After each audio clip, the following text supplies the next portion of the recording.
रोहन ने घड़ी की तरफ देखा। रात के 11:55। प्लेटफॉर्म पर ठंडी हवा चल रही थी, लेकिन उसके माथे पर पसीने की पतली परत थी। वो भागता हुआ प्लेटफॉर्म नंबर 6 पर पहुंचा। सांस फूल चुकी थी। दिल ऐसे धड़क रहा था जैसे बाहर छलांग लगा देगा। डिजिटल बोर्ड पर चमकता हुआ नंबर दिखा। Train number 17347 last night express, platform number 6। बस मिल गई, उसने अपने आप से कहा। ये आखिरी ट्रेन थी। अगर ये छूट जाती तो उसे पूरे एक दिन का नुकसान हो जाता। कल सुबह उसे ऑफिस में मीटिंग अटेंड करनी थी और बॉस की डांट से बचने का यही एक तरीका था। ट्रेन धीरे धीरे प्लेटफॉर्म पर रुक चुकी थी। हैरानी की बात यह थी कि इतनी रात में भी ट्रेन पर ज्यादा भीड़ नहीं थी। ज्यादा लोग तो प्लेटफॉर्म पर ही थे, चाय पीते बातें करते या किसी को विदा करते हुए रोते हंसते। लेकिन इस ट्रेन में कुछ अजीब सी चुप्पी थी, जैसे आवाजें ट्रेन के पास आते ही धीमी पड़ जाती हो। रोहन ने जल्दी जल्दी चढ़ने के लिए अपने कोच को ढूंढा, B2। वो दौड़ते दौड़ते अपने कोच के सामने पहुंचा। दरवाज़ा खुला हुआ था, पर अंदर से हल्की पीली सी लाइट झिलमिला रही थी, जैसे पुरानी ट्यूबलाइट फड़कती हो। वो अंदर घुसा, अपना बैग ठीक किया और एक पल को रुका। पूरा डिब्बा लगभग खाली था। सिर्फ दूर वाली खिड़की के पास एक लड़की बैठी थी। बाकी सब बर्तें खाली। न कोई चढ़ने की आवाज़, न सामान रखने की खटखट, न बच्चों का शोर, न पान चबाते अंकलों की बहस। बस ट्रेन की हल्की हल्की कराह सी आवाज़। रोहन ने हल्का सा हंसकर खुद से कहा, कम से कम आज चैन से सो पाएंगे। उसने अपना रिजर्वेशन टिकट जेब से निकाला और सीट नंबर देखा, 36 लोअर बर्थ। वो अपनी सीट की तरफ बढ़ा, तभी उसकी नज़र उस लड़की पर पड़ी। वो खिड़की के पास बैठी थी, बाल खुले हुए, सादा सा सूट पहने, गोरी नहीं लेकिन एक अजीब सी साफ रंगत, बड़ी आंखें जिनमें थकान का साया था या शायद उदासी।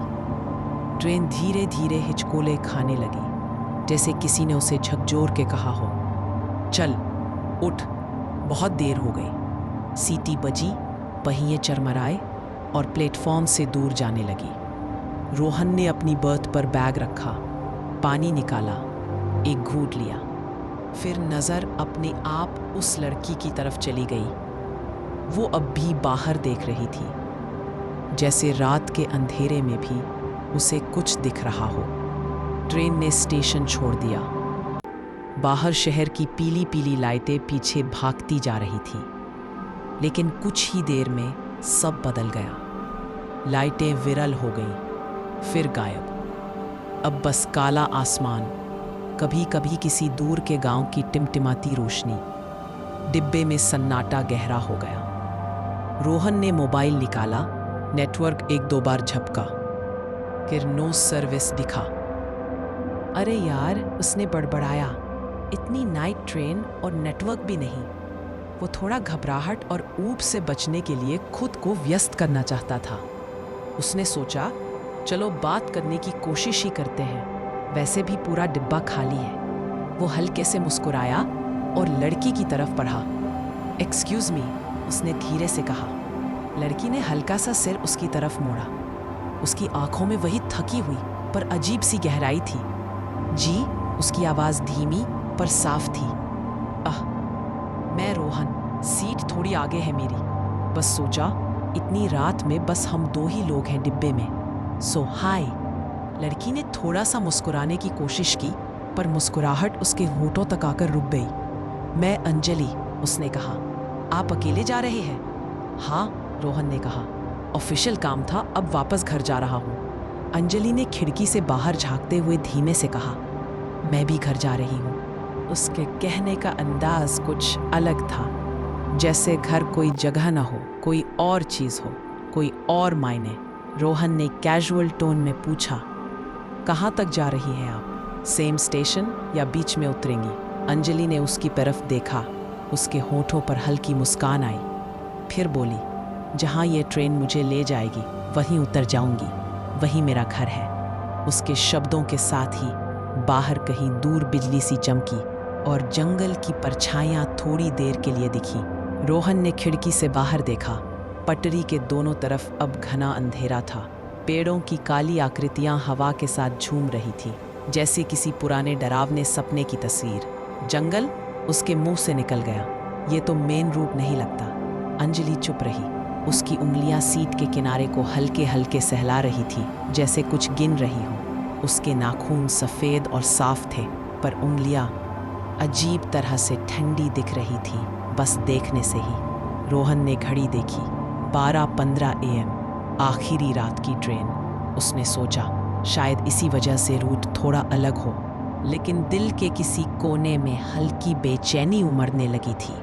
उसी समय डिब्बे के दरवाजे की तरफ से एक आवाज आई, खटाक खटाक खटाक, जैसे किसी ने टॉर्च की बट से लोहे को ठोका हो। फिर एक भारी सी आवाज, टिकट टिकट चेक कराइए। रोहन ने राहत की सांस ली।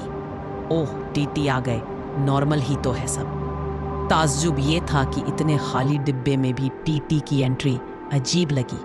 शायद इसलिए कि डिब्बे में सिर्फ 2 लोग थे, बाकी सब खाली, और बाहर सिर्फ जंगल। कुछ ही पल बाद एक आदमी सामने आया। काली पैंट, सफ़ेद शर्ट, काले कोट पर लटकी सीटी और चेन, हाथ में पंचिंग मशीन। आंखों के नीचे हल्के काले घेरे, जैसे नींद की कमी हो। उसकी उम्र लगभग 35 से 40 के बीच रही होगी। टिकट साहब, उसने रोहन की तरफ हाथ बढ़ाते हुए कहा। रोहन ने फौरन मोबाइल निकाला, ई टिकट खोला और टीटी की तरफ बढ़ा दिया। टीटी ने गहराई से स्क्रीन को देखा। उसकी आंखें थोड़ी देर तक टिकट की तरफ टिक गईं। फिर वो हल्का सा मुस्कुराया, लेकिन उस मुस्कान में कुछ था, थकान, उदासी और जाने क्या। Rohan Sharma, B2, C36। उसने धीमी आवाज में पढ़ा। वैलिड टिकट है। उसने मशीन से कुछ एंटर किया, फिर वापस मोबाइल उसकी तरफ बढ़ा दिया। रोहन ने सहजता से पूछ लिया, सर, इतनी रात में इतना खाली डिब्बा, आज कुछ ज्यादा ही कम भीड़ नहीं है? टीटी ने उसकी तरफ देखा। उसकी आंखें एक पल के लिए कुछ ज्यादा गहरी लगने लगी। आखिरी ट्रेन है साहब, उसने कहा। जो लोग सच में वापस घर जाना चाहते हैं वही पकड़ते हैं। उसके शब्द अजीब थे, लेकिन इससे पहले कि रोहन कुछ और पूछता, टीटी अंजलि की तरफ मुड़ा। मैडम, आपका टिकट। अंजलि ने चुपचाप अपना छोटा सा पर्स खोला। अंदर से एक फटा हुआ पुराना कागज निकाला। रंग फीका पड़ चुका था। उसने वो कागज टीटी के हाथ में दे दिया। टीटी ने उसे बहुत गौर से देखा, बहुत ज्यादा गौर से। उसके चेहरे की रंगत जैसे थोड़ी सी उड़ी, पर अगले ही पल वो नॉर्मल हो गया। उसने टिकट वापस दिया और कहा, ठीक है मैडम। फिर वो मुड़कर जाने लगा। रोहन को ये सब थोड़ा ऑफ लगा। एक्सक्यूज मी सर, आपका नाम? उसने अचानक पूछ लिया। टीटी ने रुककर उसकी तरफ देखा। उसकी आंखों में एक बहुत पुरानी थकान थी, जैसे सालों से सोया ना हो। रवि, उसने कहा। रवि कुमार, मैं इस ट्रेन का टिकट चेकर हूँ, हमेशा से था। उसके हमेशा से था बोलने का अंदाज थोड़ा अजीब था, लेकिन रोहन ने उसे शायद ज्यादा दिमाग पर नहीं लिया। रवि आगे बढ़ गया, डिब्बे के कोने तक गया। वहां तक तो सिर्फ खाली बर्थें थी, लेकिन वो फिर भी आगे बढ़ता रहा, जैसे किसी को देख रहा हो, टिकट मांग रहा हो। उसकी आवाज दूर से हल्की हल्की सुनाई दे रही थी, टिकट टिकट। फिर जैसे वो आवाज डिब्बे से बाहर निकल गई। रोहन ने भी अपना बैग सिरहाने रखा, स्टील की चेन से बांधा और सीट पर आधा लेट सा गया। उसकी नजर फिर अंजलि पर गई।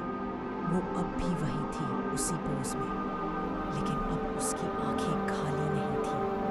उनमें एक इंतजार था, ऐसा इंतजार जो इंसान को हॉलो कर देता है। आप रेगुलरली इस रूट पर ट्रैवल करती हैं?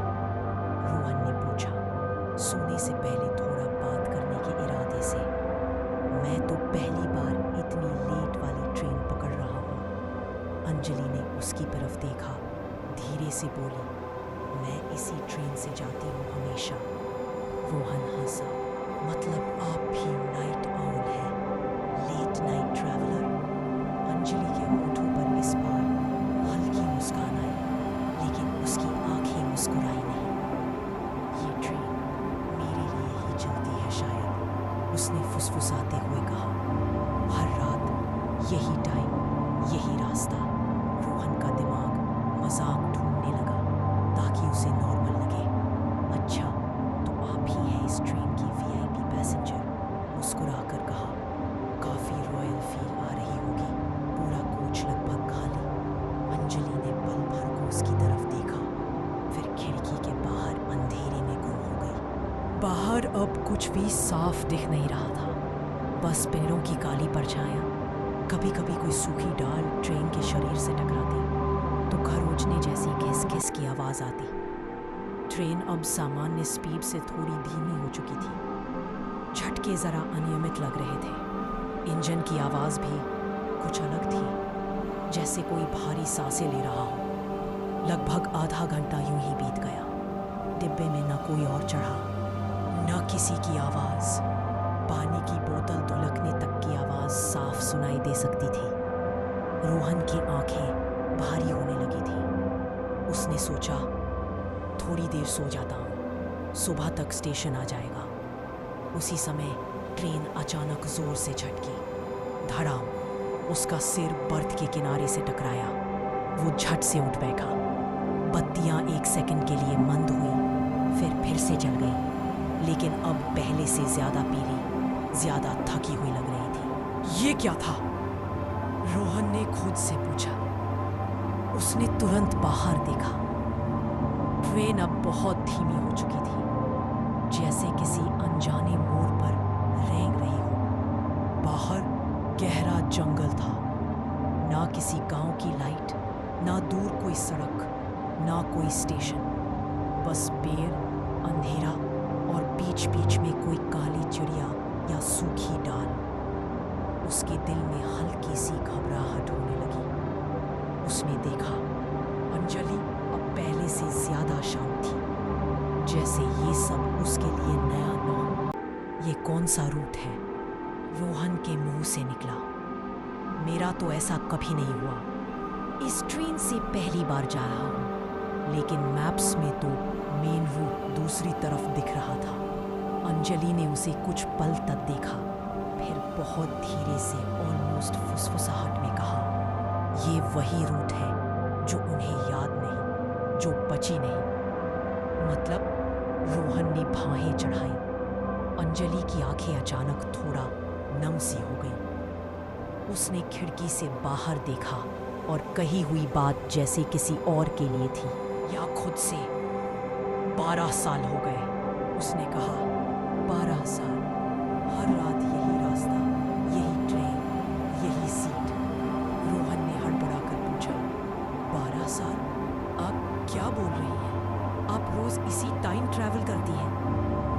अंजलि ने सीधा जवाब नहीं दिया। उसने अपने दुपट्टे के किनारे को उंगलियों से मरोड़ते हुए कहा, उस रात भी मैं इसी सीट पर थी, इसी तरह खिड़की के बाहर देख रही थी।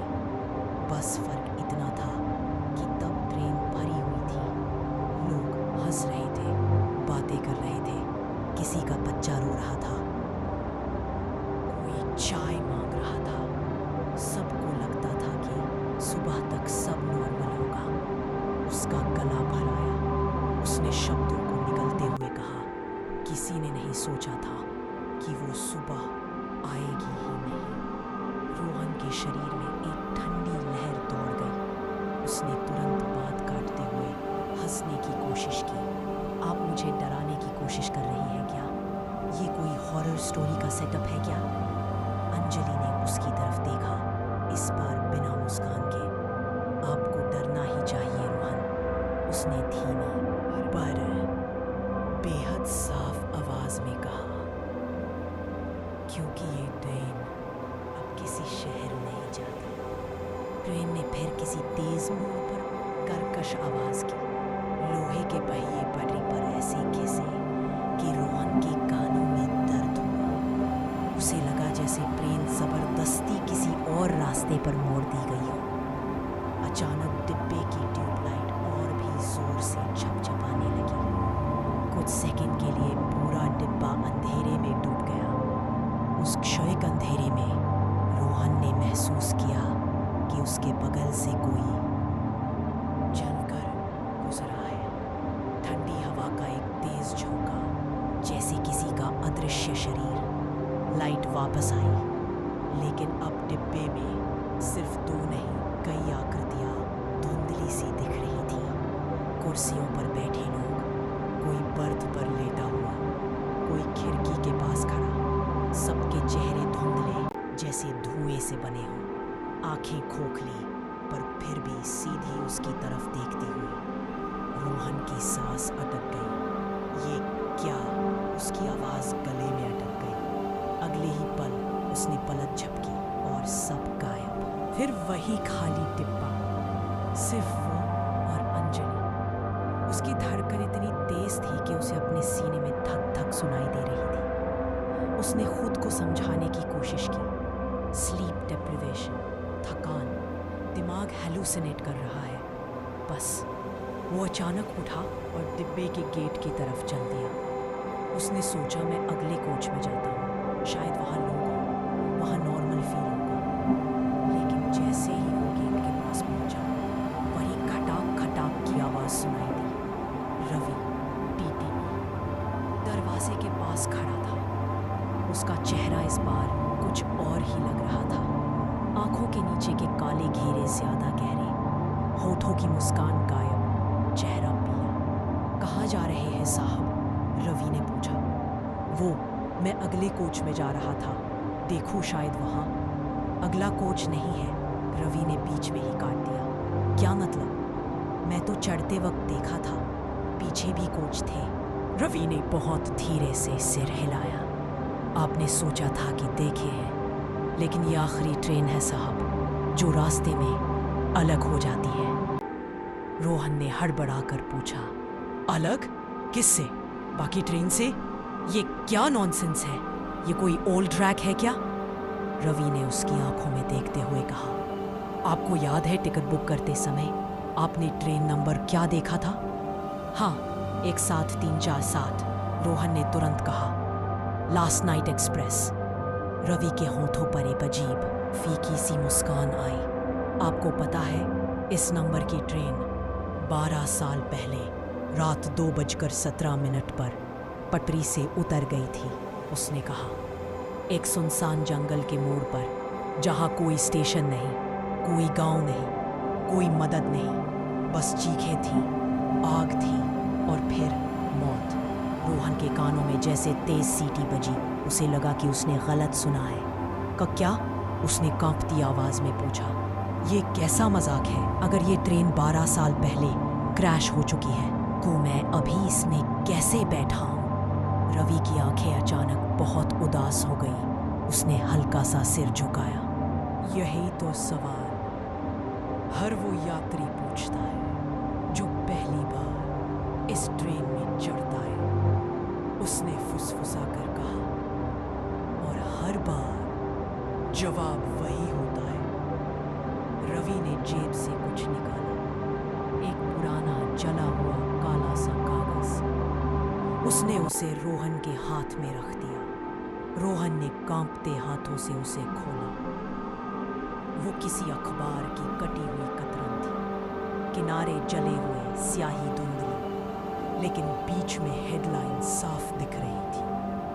Train number 17347, last night express भीषण दुर्घटना का शिकार, 132 यात्री मृत, दर्जनों लापता।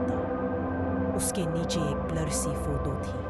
आग में जलती ट्रेन, रात का अंधेरा, दूर रोशनी की झिलमिलाहट और फोटो के कोने पर तारीख लिखी थी, 4 दिसंबर 2013, रात 2:17। रोहन का गला सूख गया। उसकी उंगलियां उस कागज को पकड़े पकड़े ठंडी पड़ने लगी। ये नकली हो सकता है, उसने खुद को बचाने की कोशिश की, कोई पुराना पेपर, कोई ब्लैंक। रवि ने शांत आवाज में कहा, आपके मोबाइल का नेटवर्क चेक कीजिए। साहब, कोई इंटरनेट नहीं है, कोई कॉल नहीं। अगर आपने जर्नी स्टार्ट होने से पहले डाउनलोड किया हो तो मैप स्टिल ओपन होगा। देखिए रोड क्या दिखा रहा है। रोहन ने तुरंत मोबाइल निकाला, जीपीएस खोला। इंटरनेट नहीं था, लेकिन लास्ट सेव्ड रूट दिख रहा था। ट्रेन की करंट लोकेशन कोई भी नहीं दिखा रही थी, बस लास्ट ट्रैक्ड पॉइंट, वही जहां से मेन लाइन मुड़ती है। उसके आगे सिर्फ ग्रे ब्लैंक, जैसे दुनिया वहीं खत्म हो जाती हो। उसका पेट अंदर से मरोड़ खा गया। ये पॉसिबल नहीं है, उसने बुदबुदाया। रवि ने धीरे से कहा, 12 साल पहले इस ट्रेन ने इसी समय इसी तरह रूट बदला था। ड्राइवर ने सोचा शायद किसी ने सिग्नल गलत दे दिया है, लेकिन जब तक उसे एहसास हुआ तब तक लेट हो चुका था। पटरी खत्म थी, सामने गहरी खाई, नीचे पत्थर और आग। उसकी आवाज अब सिर्फ कहानी नहीं, कन्फेशन जैसी लगने लगी थी। आपको कैसे पता? रोहन ने कांपते हुए पूछा। रवि ने उसकी आंखों में सीधा देखा। इस बार जो उसने कहा उससे रोहन की सांस थम गई। क्योंकि मैं उसी रात यही ड्यूटी कर रहा था साहब, रवि ने कहा। यही कोच, यही सीटें, यही टिकट। मैं भी सोच रहा था बस थोड़ा सा टाइम और, फिर घर, फिर आराम। वो हल्का सा हंसा, एक सूखी बेजाना सी। लेकिन उस रात हम में से कोई घर नहीं पहुंचा। उसके ये बोलते ही डिब्बे में एक ठंडी लहर दौड़ गई। ट्यूबलाइट फिर झपकी और एक पल के लिए रोहन ने रवि के पीछे कई शैडोई आकृतियां खड़ी देखी। किसी का हाफ बर्न्ड चेहरा, किसी के फटे कपड़े, किसी की खाली आंखें। लाइट वापस आई और सब गायब। सिर्फ रवि खड़ा था। रोहन पीछे हट गया। उसके पैरों में जैसे जान नहीं थी। तब तो आप? उसने डर और अविश्वास के बीच फंसे शब्दों में पूछा। रवि ने शांति से कहा, मैं इस ट्रेन का टिकट चेकर हूं। था भी, हूं भी। जब तक ये ट्रेन अपना आखिरी पैसेंजर नहीं उतार देती, मैं इसी में फंसा हूं। रोहन ने तेजी से सिर हिलाया, जैसे इस रियलिटी को शेक करके गिरा देना चाहता हूं। नहीं, ये हेल्यूसिनेशन है, नाइटमेयर। मैं सो रहा हूं, यही होगा। मैं अभी उठूंगा अपने बेड पर। वो अपने ही बाल पकड़कर थरथराने लगा। उसकी आंखों में आंसू आ गए, लेकिन वो उन्हें बाहर निकलने से रोक रहा था। उसी समय पीछे से नर्म पर बहुत साफ आवाज आई, रोहन। वो मुड़कर देखा, अंजलि खड़ी थी। उसकी आंखों में अब कोई रहस्य नहीं था, सिर्फ गहरा दुख। मैंने शुरू में ही कहा था ना, उसने धीरे से कहा। ये ट्रेन हमें हमारे घर ले जा रही है। मेरा घर तो शहर में है, रोहन चीखा। मेरे पेरेंट्स हैं, जॉब है, दोस्त है। मैं अभी जीवित हूं। मैं नहीं हो सकता, अंजलि ने बहुत नरमी से कहा। आपको याद नहीं है ना?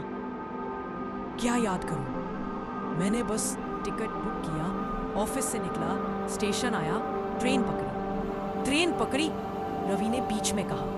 या प्लेटफॉर्म पर आप फिसल गए थे? रोहन की सांस जैसे किसी ने रोक दी। एकदम से उसके दिमाग में इमेजेस फ्लैश होने लगे। स्टेशन का भीड़ भाड़ वाला मेन हॉल, घड़ी में दिखता टाइम 11:52।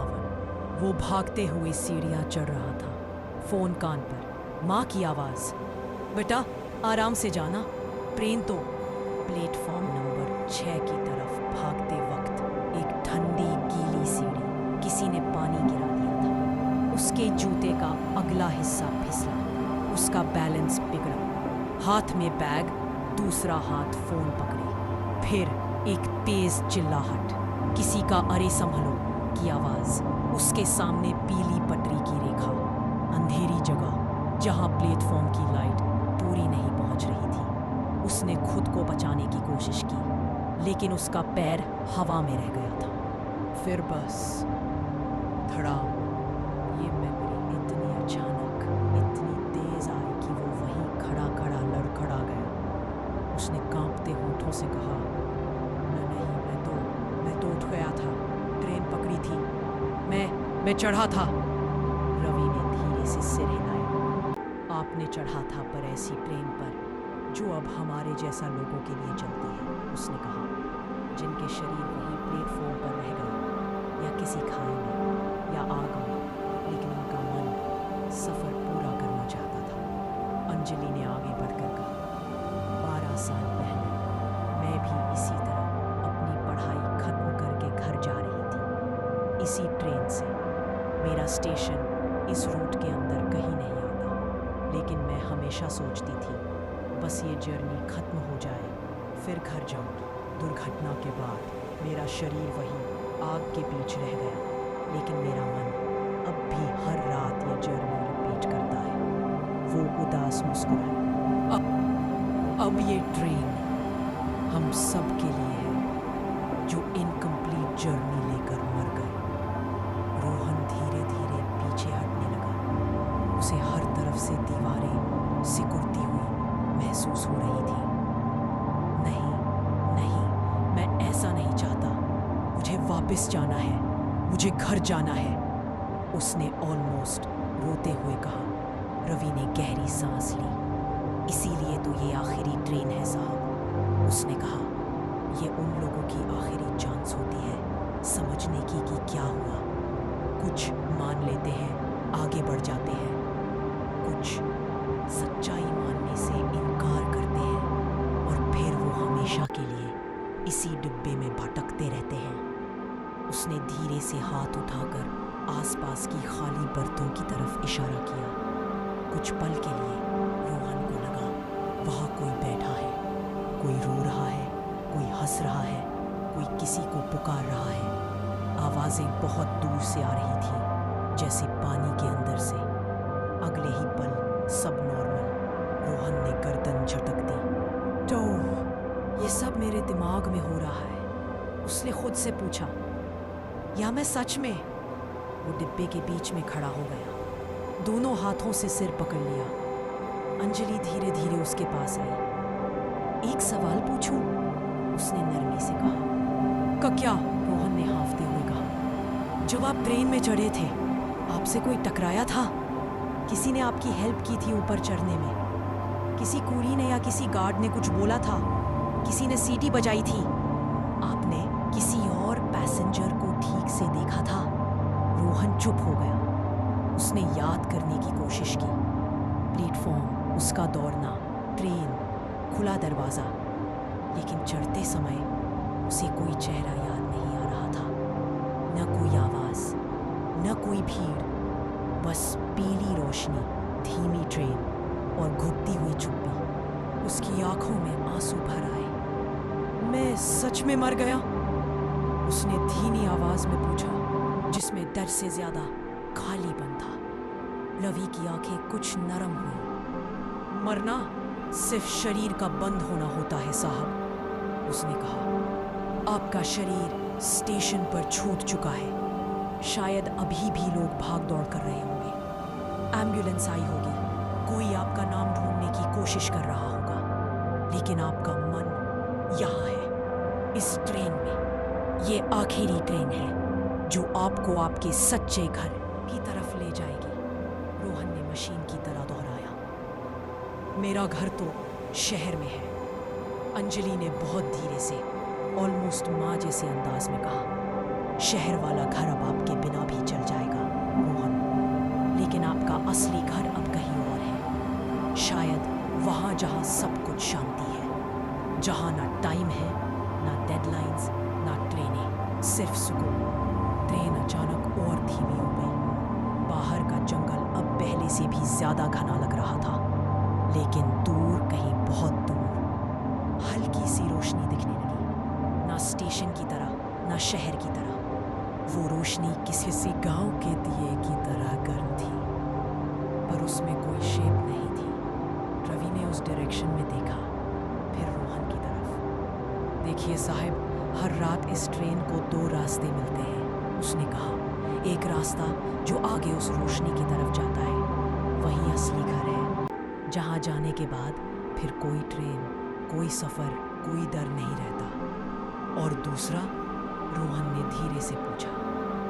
रवि के चेहरे पर उदासी छा गई। दूसरा वही पुराना ट्रैक है, उसने कहा, जहाँ ये ट्रेन बार बार वही एक्सीडेंट दोहराती है।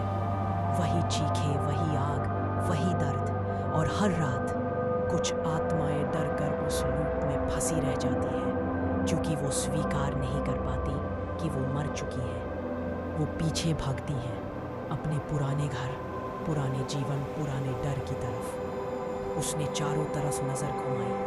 खालियां बरतें कभी खाली नहीं रहती। रोहन ने आंखें बंद कर ली। आंसू अब बाहर निकल आए थे। तो मुझे क्या करना होगा? उसने टूटी हुई आवाज में पूछा। अंजलि उसके थोड़ा और पास आई। उसके कदमों की आवाज नहीं हुई, जैसे वो हवा पर चल रही हो। आपको बस डिसीजन लेना है, उसने कहा। आप या तो मान लीजिए कि आपकी जर्नी वहीं प्लेटफॉर्म पर खत्म हो गई और अब नई जर्नी का टाइम है, या फिर आप ये मानते रहे कि सब कुछ नॉर्मल है, ये ट्रेन रियल है, और फिर आप उसी लूप में हमेशा के लिए फंस जाएंगे। क्या सच में चॉइस मेरे हाथ में है? रोहन ने कांपते हुए पूछा। हल्की मुस्कान के साथ कहा, इसीलिए तो मुझे हर रात टिकट चेक करना पड़ता है साहब। मैं सिर्फ ये देखता हूँ कि कौन रेडी है आगे जाने के लिए और कौन पीछे के कंपार्टमेंट में खौफ के साथ फिर से उसी हादसे में कूदना चाहता है। ट्रेन अब ऑलमोस्ट रुकने के करीब थी। खिड़की के बाहर हल्की हल्की धुंध उभरने लगी।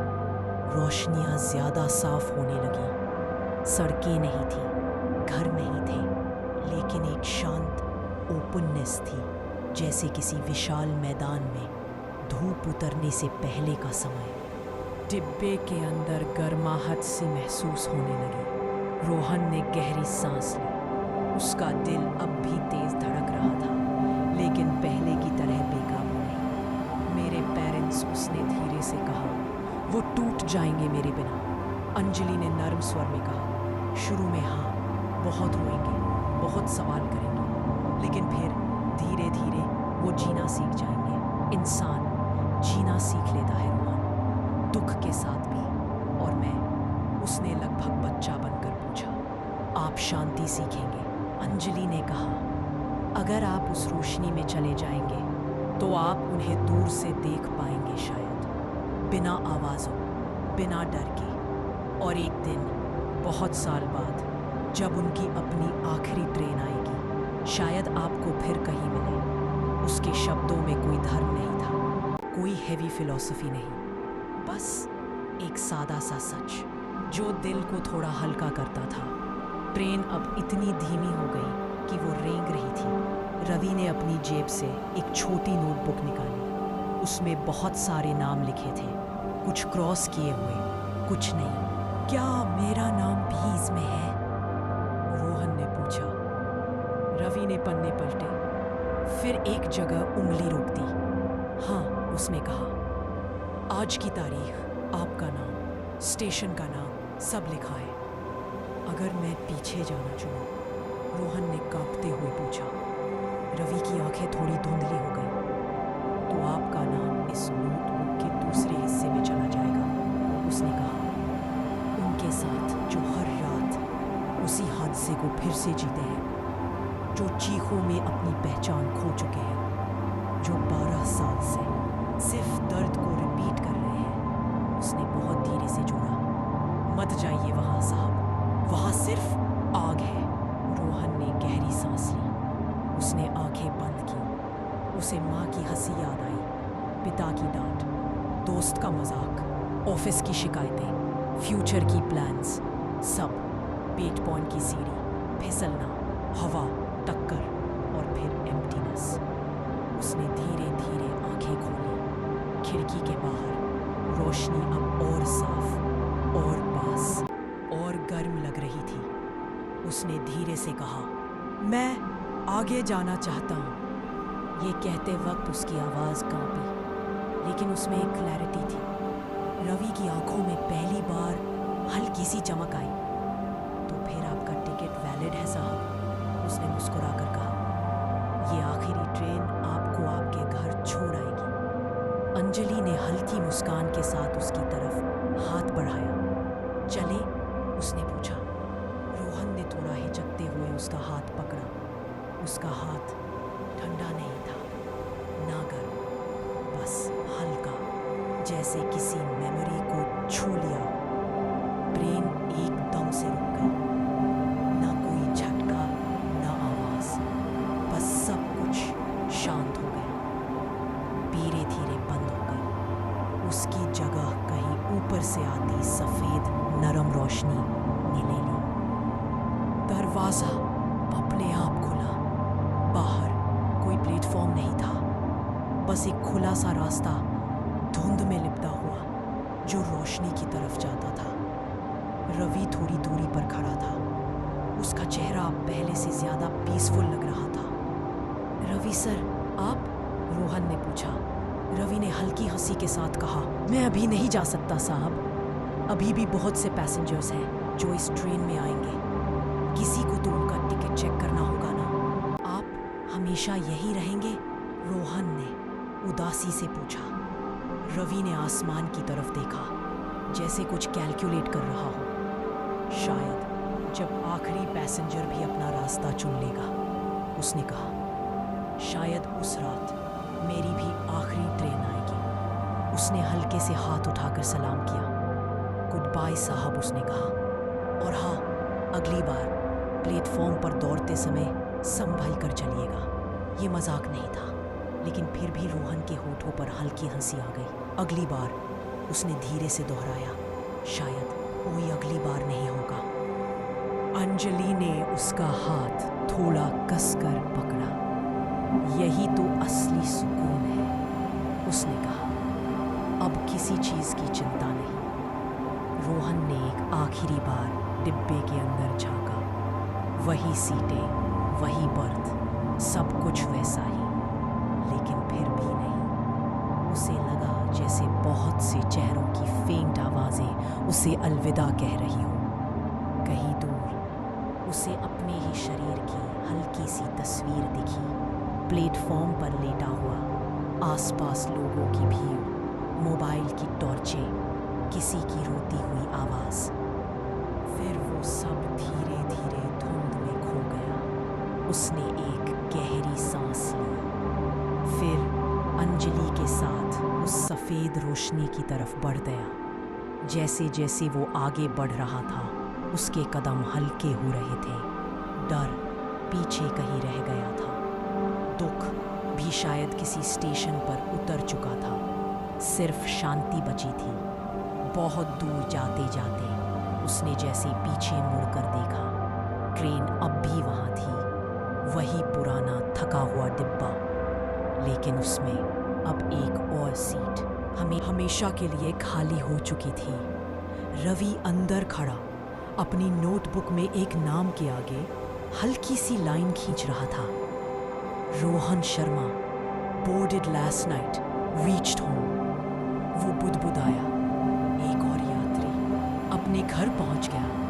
फिर उसने डिब्बे की ट्यूबलाइट की तरफ देखा। वो फिर से पीली रोशनी के साथ जल उठी। दूरी पर कहीं सीटी की आवाज आई। ट्रेन ने धीरे धीरे फिर से चलना शुरू कर दिया। एक नया मोड़, वही जंगल, वही रात। कहीं ना कहीं किसी दूसरे प्लेटफॉर्म पर कोई और थका हुआ इंसान आखिरी ट्रेन पकड़ने के लिए भाग रहा था।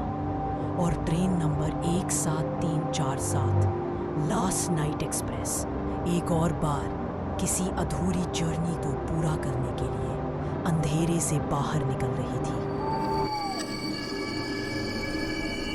अगर आपको ये डरावनी कहानी पसंद आई हो तो वीडियो को लाइक और शेयर जरूर कीजिएगा।